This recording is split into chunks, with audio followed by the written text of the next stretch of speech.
for. The best way that I like to find creators is I just go to social media. I find the creators that are already in my agency, and then I'll follow and unfollow them so that it pulls up like the like creators. And then I can go through and search. There's a couple of characteristics that really show me that somebody is ready for professional representation. Usually they'll have a Gmail in their bio. This tells me they're not already represented. And then if they're posting every day, if their feed is dynamic but polished, meaning they're not posting the same piece of content or the same type of content over and over again, they're using cover photos. The best way to tell is if you go through their feed and they have paid collaborator tabs or tags. If an influencer has done only like gifted collabs, there is a little bit of a knowledge gap because gifted collabs versus paid collabs is very different. Hi everyone, welcome to another Melting Pot episode. Today I am in conversation with the lovely Brielle Tamez. Brielle is a marketing strategist and she's a founder, and she's working at the intersection of marketing, the creator economy, and digital influence. I'm just going to keep her introduction very short because obviously we want to hear it all from Brielle. So thank you so much for joining me today, Brielle. Thank you for having me. I am so excited to be here. Yeah, I'm excited to hear all that you have to say as well. Brielle, let's start with, okay, also, I want everyone to know that Brielle is talking to me from Dallas and I am in Barcelona. So we also, I think the world for us creators has become so accessible and so small that we can use various apps now or various methods to communicate with people from all over the world. So I'm really grateful for that. So, anyways, Brielle, you, it seems, worked across almost every corner of marketing. So, what is the moment that actually made you realize that the creator economy was the real space for you to now focus on?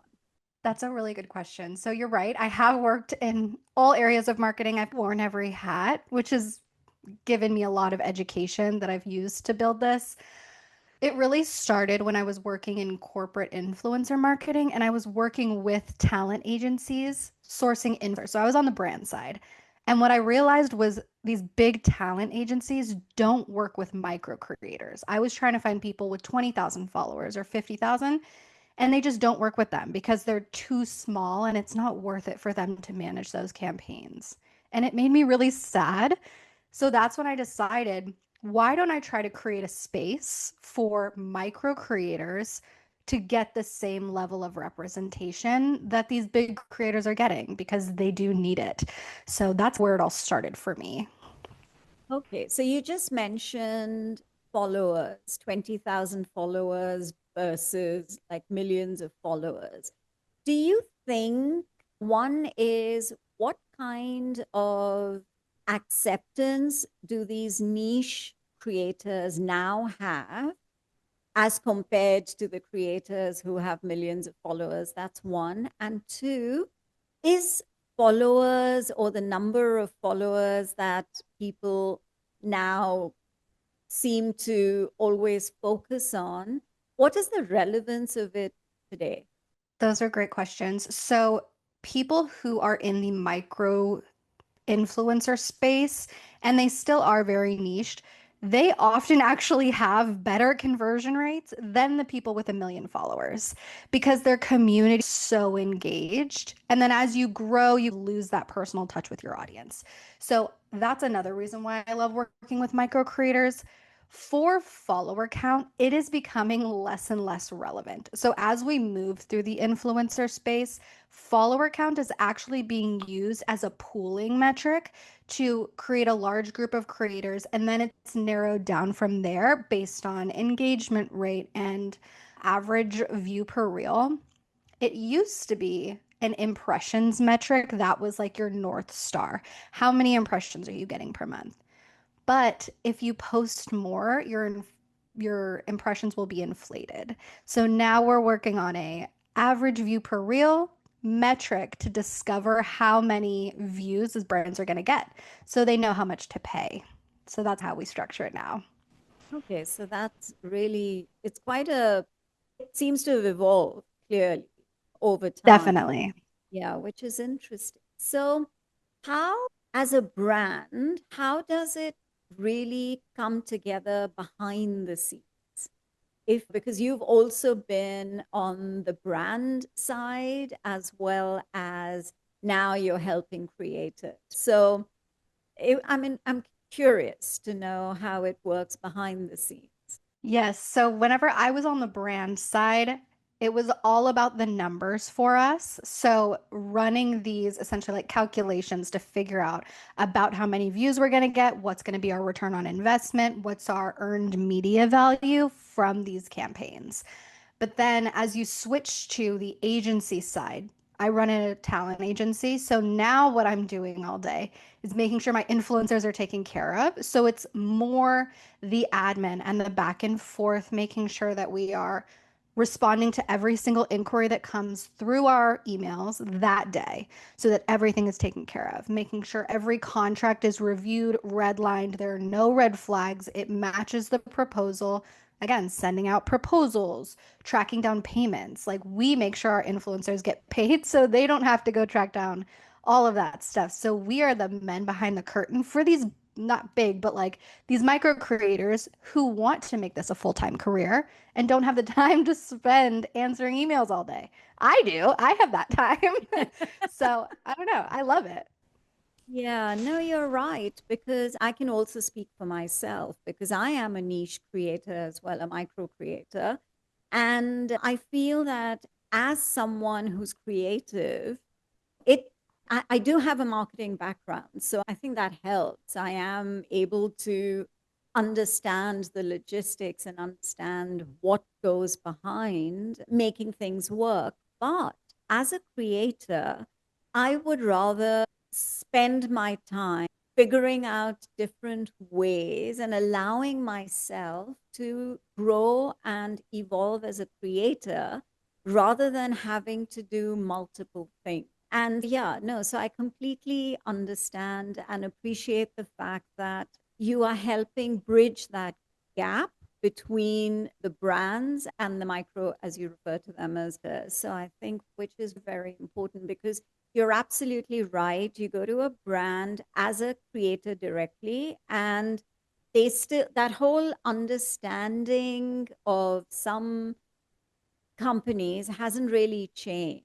And they still want, as you mentioned earlier, they want to know what is the ROI, what is those kind of details, which I think don't really, in the larger scheme of things, matter anymore. No, you're absolutely right. And again, I'm saying, I'm sure the people that you work with who are on board with you must appreciate all the back end stuff that you do for them in order for them to grow as creators. That's one. And also be able to support themselves without having to look elsewhere. Yeah, no, I think that's incredible. And clearly, I'm pretty certain that you're very good at what you do in helping these Thank you so micro. much. So, what are some, so like, for example, a creator reaches out to you. How does it work? Do you reach out to the creators or do you have some kind of a way of figuring out who may need your help, or do creators reach out to you? Which way does it work? So it actually goes both ways. I Okay. have a form submission on my website that I have creators reaching out to me for. The best way that I like to find creators is I just go to social media. I find the creators that are already in my agency, and then I'll follow and unfollow them so that it pulls up like the like creators. And then I can go through and search. There's a couple of characteristics that really show me that somebody is ready for professional representation. Usually they'll have a Gmail in their bio. This tells me they're not already represented. And then if they're posting every day, if their feed is dynamic but polished, meaning they're not posting the same piece of content or the same type of content over and over again, they're using cover photos. The best way to tell is if you go through their feed and they have paid collaborator tabs or tags. If an influencer has done only like gifted collabs, there is a little bit of a knowledge gap because gifted collabs versus paid collabs is very different. It can include whitelisting, where the brand will put money behind your post and basically make it an ad, but it's your content on your profile. So you get a little bit of exposure from that. We still charge for that, but it's a really great way for us to know if they're at that level. Because here's the thing, whenever influencers come into an agency and they're micro creators, that's who we work with, but they're not like overwhelmed and overloaded. They can typically manage everything by themselves. They may not need us. However, if they're blowing up and they don't understand how to read a contract, if they don't know how to spot a scammy brand email, they could still use our help even if they aren't completely overloaded. So it's really the people that are overwhelmed, that need help, that don't want to deal with all the emails and the back and forth and the contracts and the payments. Those are the people that we love to help because they just want to make this a career. This is their passion. I'll take care of all the business. You go create because that's what you're best at. So do you also connect the creators with brands? Yeah, You do. absolutely. Oh, great. So whenever we're thinking about brand deals and campaigns, the inquiries are the hottest leads because they're reaching out to our influencers. So those are the ones that usually pan out. However, we also do renewals. So any brands they've ever worked with, we'll personally reach out to them, let them know they're now represented if they want to do another campaign. They'll send us a dream brand list. We'll reach out to all of those people. And then consistently moving forward, we'll pitch them to 5 to 10 brands per week to just continue that level of outreach. But those are like cold leads. So they don't pan out as often as like the actual inquiries. You'd be surprised at how many campaigns we have running that actually turn into deals. A lot of brands ghost. We don't hear from them again. Yeah, I know. Yeah. And if you're doing it on your own, then it does get frustrating because It the does. anticipation is so high for the creator because as a creator, you think, oh my God, this brand working with the kind of content that is being created by us is a perfect fit. But obviously, the brand, so there's a gap. And clearly, There is a gap. yeah, and you're the one who's trying to bridge that gap. So, no, Yeah. that's interesting. So, what role do you think? Of course, we all talk about artificial intelligence now, right? So, what role do you think AI will play or is already playing in brand partnerships, in content creation, the combination of both? Is there a large influence? Yes. So I love AI. I actually was in the top 3% of ChatGPT because I'm a crazy person and just like writing all of my business things. So I love AI. I think it's a great tool. However, I have seen in the influencer space already, there's a lot of AI influencers. And this is why that is so important for these creators to know. It's just like an agency that is creating all of these AI influencers, and they have 500,000 followers, which is insane.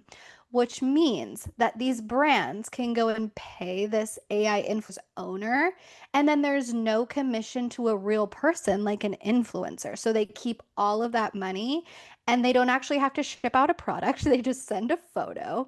And it is almost, to me, it's like a little bit of a lazy way, but AI is getting so good where you can almost not tell. And there's a way to, I'm like trying to remember my thought here. There's a way to protect ourselves. Like, whenever I saw this thing online where if you are asking creators to create content with just a photo. A couple people have reached out to my influencers and said, we don't actually need you to create the content. Just send us a photo of yourself, give us user rights. We'll generate an AI video of you promoting the product. we have never accepted one of those deals. We only create organic content for these brands. It's moving in a lot of different ways. There's a ton of different angles to AI. It's a great tool, but when it starts to replace our influencers, that's when I have a little bit of an issue with that. Yeah, no, absolutely. Because I think organic influencers or creators, they, as you mentioned, there's so much passion and they give it their all. And it's their brain, their heart, their energy, their soul that they put into whatever content they're creating. And if it just so quickly gets diluted in a way, that is so unfair. And then I don't think you will see the heart and the soul of that in the same way, for sure. Just a photo is not really going to replace the actual creation by content creation by a genuine Yeah. creator. Yeah, no, I completely get. No, I understand that. So I wanted to ask you, what's the fastest way for these micro creators to actually stand out as a creator, let's say in 2026?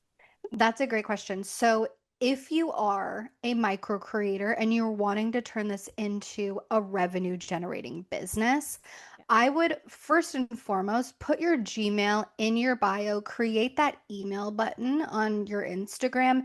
This tells brands that you're open to inquiries just off the bat.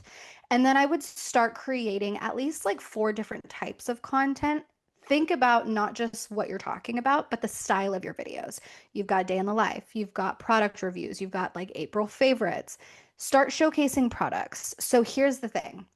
Whenever you are landing these brand deals, I have a girl on my roster who only has 7,000 followers. But if you go to her Instagram, she's holding up products in a lot of her thumbnails, which tells the brand that she is willing to promote products and she does it really well.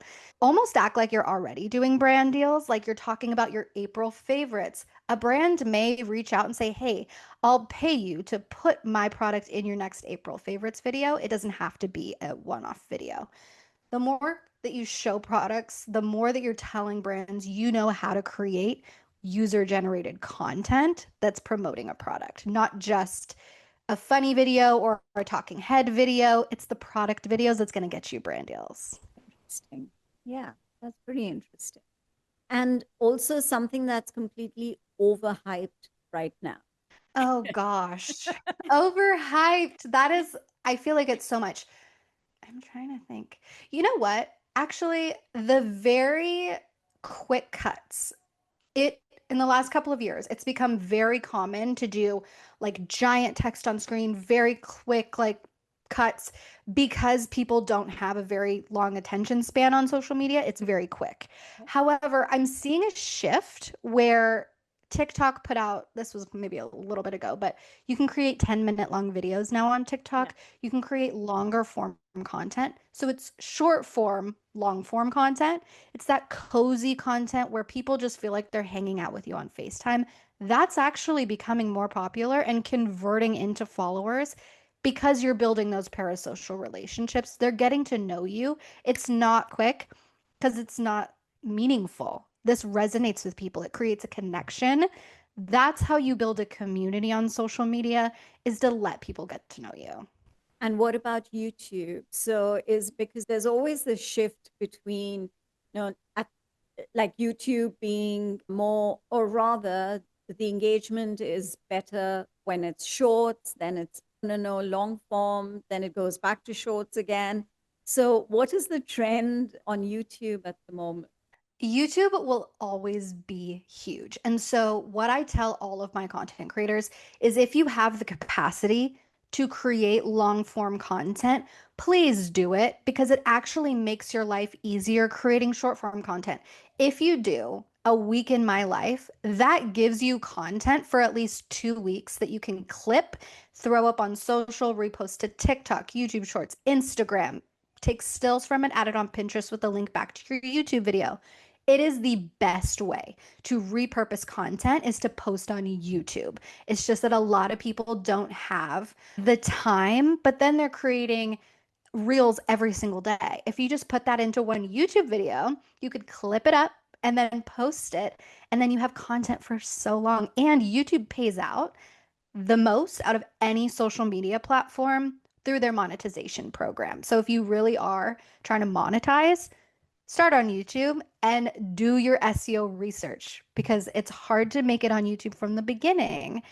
But if you do your trend research, figure out what people are creating in your niche, re engineer that for your own brand, then start posting everything on social media with a link back to that YouTube channel, you're going to start growing on YouTube. Interesting. Yeah, no, interesting. I think obviously for you, you've spent enough time doing all your research and enough time understanding what works and what doesn't work, what are the trends, what you should be absolutely looking at and not looking at. So I think for a creator to be on board with you, I think is always going to be beneficial. So what is the name of your talent agency? And if people want to reach out to you, micro creators, how should they go about it? Yes. So my talent agency is called Era of Influence. That's Era of Influence on all socials. My personal brand social is Socially Brielle. And you guys can DM me on either one. I'm always available for questions about content creation, becoming a talent manager. I am here. So it's my favorite thing in the world to educate and just build people up. I love talking to people. So I'll yap your ear off if you want to come talk to me. I know, I feel you, and I completely understand where you're coming from because even I love to talk, and I think that's why for me, You're so good at it. I love thank, this conversation. thank you so much. Yeah. And so I wanted to ask you, oops, I lost it completely. It's just slipped my mind now. In terms of, we were talking about how to reach you. Yeah. Are you also, so the creators that you work with, are they all generally US based or are they global? So we currently only work with US based creators. However, that's not like a standard for our agency. It's just how it's shaken out so far. And because our agency is so new, we're growing so quickly, which is a blessing because I've done a lot of things in terms of entrepreneurship, I've tried every side hustle. But when this started, I started this December 2025. We have 15 influencers. So that might not seem like a lot, but in just a couple of months, we've signed 15 and I've brought in a team of 6 to help me. It has been the most rewarding thing that I've ever done. And so when really you find what you're meant to do, it just clicks. So if there's somebody in Barcelona or if there's somebody in France or whatever who wants to come and talk to me about influencer marketing, I'm here. I'm open to anything. Anybody who needs help, I'm here. Yeah, excellent. Because I think it's, yes, I do, clearly I do understand that your comfort is with the brands within the US at the moment. And so therefore it makes sense for you to just be working with influencers from the US because then the understanding for the brand as well as the influencer and you is quite in sync. But I think for you, the next step and the next challenge, and hopefully people listening into this conversation, because it is global, the show will want to reach out to you. And then maybe that's a thought in it for you to try and open up your universe. I'm into it. I'm ready. Let's chat about it. Excellent. It's just been so lovely talking to you, Brielle, and the kind of energy that I can see from, even though we're like millions of miles away from each other, but what is We're coming here. through. It's you and me together today. Exactly, exactly. And it's just so I can see that there's so much passion and there's so much like positive energy that you are, Thank you. what's the word, radiating, maybe, I don't know if that's the right Oh, word to use, thank you so much. Oh my gosh, you are so kind. And I am but just so grateful you had and me on your show. This has been incredible.